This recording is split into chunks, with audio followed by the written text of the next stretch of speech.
Estamos de volta com o Jornal do Sul de Minas, nesse terceiro bloco, entrevistando o Josué de Menezes, falando a respeito da cultura digital, das regiões do conhecimento, e nós queremos a sua participação. 3721-6955, muitas pessoas ligaram, participaram a respeito do trânsito, a gente diferenciou um pouco o assunto, e amanhã nós teremos aqui o Dr. José Armando Ferraz, que é o delegado de trânsito aqui de Poços de Caldas, então é uma boa oportunidade para a gente dar continuidade também neste assunto e saber mais a respeito. Eu quero saber como viabilizar uma região do conhecimento numa cidade pequena, por exemplo.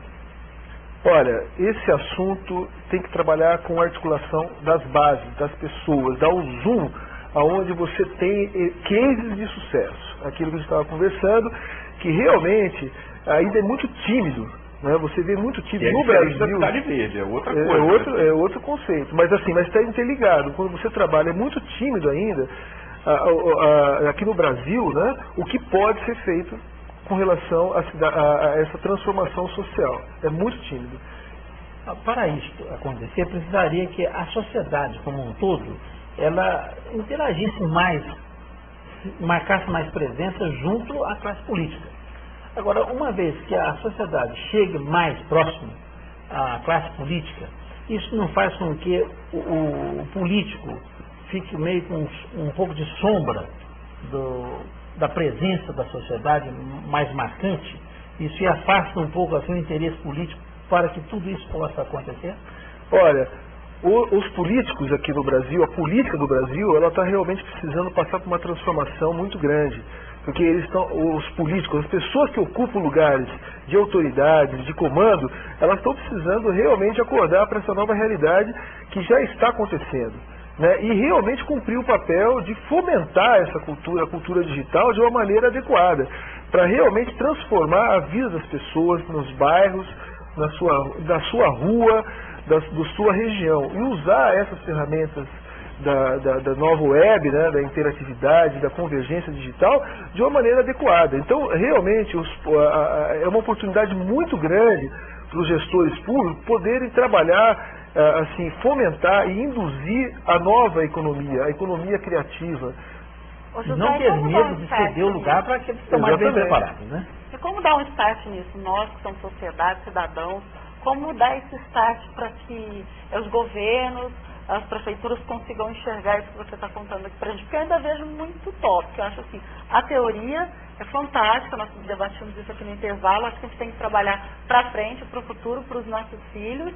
Mas como é que dá um start nisso? Como fazer com que as pessoas passem a perceber e vistam essa caminho?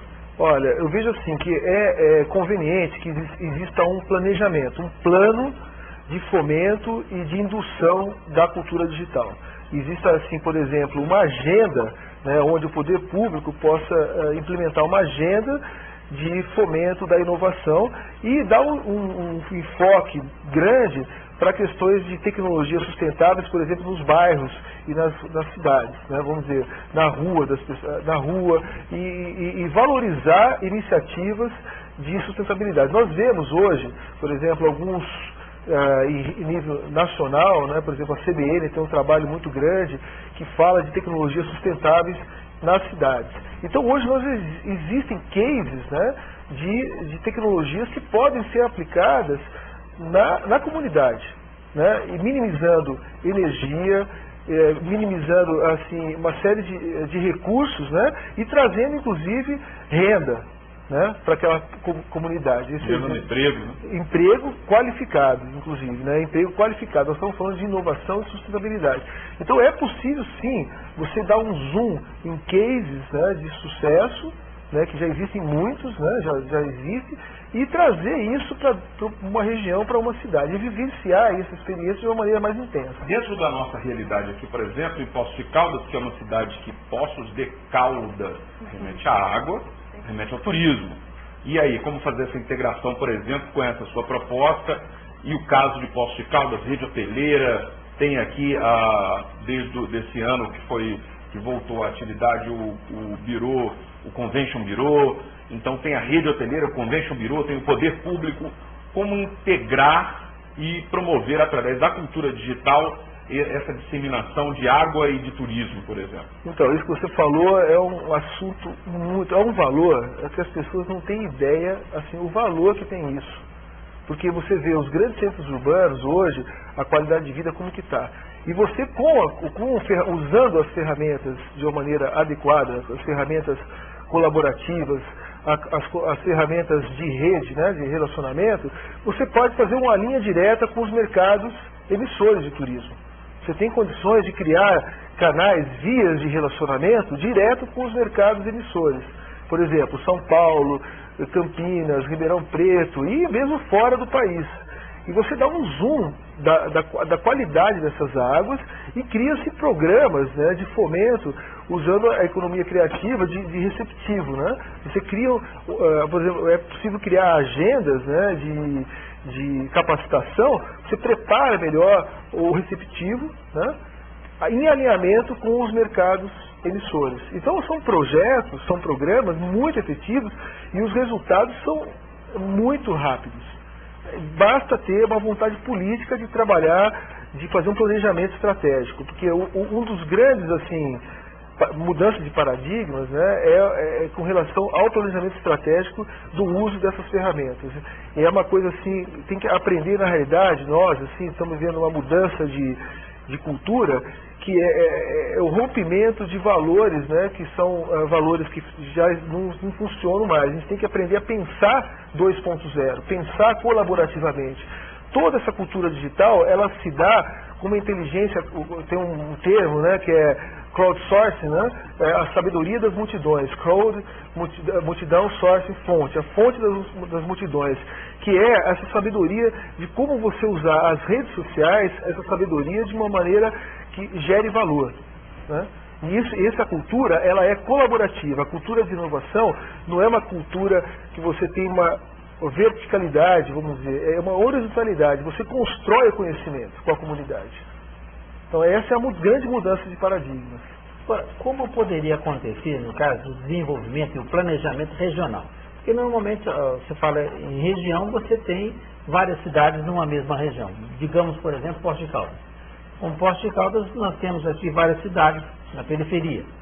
Como poderia ser estabelecido um planejamento integrado para essa região? Muito boa. Como começaria isso aí?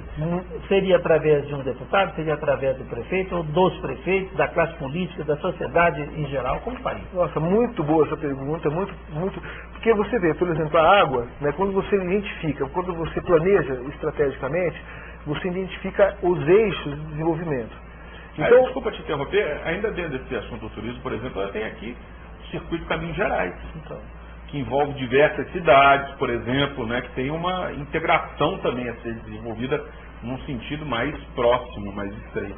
Então, o que nós estamos fazendo aqui nessa entrevista é um trabalho de coworking, de planejamento estratégico. Nós estamos falando das vocações da economia, né, da regional, identificando quais são os eixos econômicos que você pode estar valorizando. Então você tem que identificar, no caso dessa pergunta, quais são os eixos, o eixo econômico que tem a ver com o interesse comum. Então a água, esse circuito, por exemplo, o turismo. Então nós estamos identificando um eixo econômico, tá, de interesse comum, onde todos podem compartilhar aquele conhecimento e tem interesse comum no desenvolvimento daquele setor econômico. A partir desse eixo econômico, você cria um planejamento estratégico que você compartilha isso com a comunidade e eles vão participar efetivamente, vão se apropriar dessas ferramentas e participar da construção dessa nova visão de potencialidades econômicas. Então, as pessoas vão se sentir donas, vão se sentir efetivamente que está havendo uma transformação para melhor em nível econômico. Você repercute aqueles valores, né?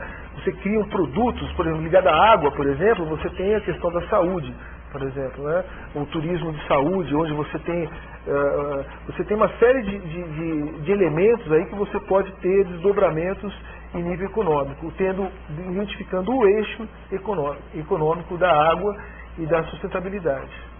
Muito bem, legal, Josué. Eu vejo que existe muito mais assunto ainda a ser desenvolvido dentro desse segmento que nós abordamos hoje, mas por hoje o programa chegou ao fim. Foram os 45 minutos, passa muito rápido realmente quando a gente tem um conteúdo denso desse jeito importante a ser debatido. Agora nós vamos conhecer os portais com a Carol Afonso. Mas as pessoas podem obter mais informações pelo site, não é? Sim, é muito importante. Boa lembrança, Carol. Essas informações é Mercado de Negócios, não é? Por favor, coloca no GC, a gente já deixou preparado aqui, mercadosdofuturo.com.br. O endereço do site é www.mercadosdofuturo.com.br. Eu acho que não deu certo, a gente já tinha pedido tem lá. Tem muitas informações no site, tem. não é? Tudo a respeito desse assunto pode ser obtido no site www.mercadosdofuturo.com.br. Vamos lá então, Carol. Portais de hoje, nós temos aqui 2 portais e especialmente esse é manchete em todos os jornais de hoje. É a respeito do Tribunal Regional Eleitoral concluiu a apuração da votação em que a maioria rejeitou dividir o Pará. Os eleitores decidiram ontem, no domingo, manter o estado do Pará como território original. Então ficou 66,59% dos eleitores disseram não à criação do estado de Carajás e 66,8% foram contrários à formação de Tapajós. Então o Pará se mantém como território original. Hoje, o portal de hoje, o Senado deve confirmar a indicação da nova ministra Rosa Maria Weber para o Supremo Tribunal Federal ainda nesta semana. Provavelmente a eleição vai ocorrer amanhã, na terça-feira, dia 13. São os principais que estão nas manchetes de todos os jornais de hoje. Ok, eu quero agradecer a presença do Josué de Menezes e já deixar aqui o convite pronto para uma próxima volta, para que a gente dê continuidade nesse assunto. Você é de Campinas, mas é uma viagem aqui a Poços de Caldas. Aliás, eu agradeço a sua disponibilidade de nos atender para vir trazer esse assunto aqui. Afinal de contas, nós estamos vendo essa movimentação acontecer desde a semana passada com o assunto do Fair Trade, dando continuidade esse ano com essa semana com a questão aí da cultura digital, né? Agradeço a sua presença, Josué. Obrigado. Eu que agradeço a presença, porque eu acho que é uma oportunidade muito boa, muito legal estar aqui em Poços de Caldas, uma cidade que eu adoro. Venho sempre passar minhas férias aqui em Pocinhos do Rio Verde, em Poços de Caldas. Eu que agradeço a oportunidade de estar irradiando essa cultura digital, porque realmente eu acredito nos valores da sustentabilidade, nesses valores das cidades verdes, dessa mudança de paradigmas, que é para transformar a vida das pessoas no seu dia a dia, na realidade. Legal. Zé Lauro, obrigado pela sua presença, pela participação. Eu que mais uma vez tenho a agradecer a oportunidade de estar aqui, Fábio, e desejar também ao Josué muito sucesso nessa empreitada, que realmente concretize todos esses ideais e que a sociedade um dia venha beneficiar de tudo isso. Um bom dia para todos. É o que a gente quer e espera, não é? É verdade. Também desejo para você um ótimo dia, uma excelente semana. Hoje nós temos reprise, uma ótima noite para você. Amanhã tem Jornal Sul de Minas ao vivo às 8h15. Até lá. Isso, amanhã estaremos aqui com o Dr. José Armando Ferraz, que participará da edição da manhã do Jornal do Sul de Minas, com a representação do período noturno também. Desejo a você uma ótima semana, repleta de alegrias e conquistas. Até amanhã, terça-feira, estamos de volta. Tchau.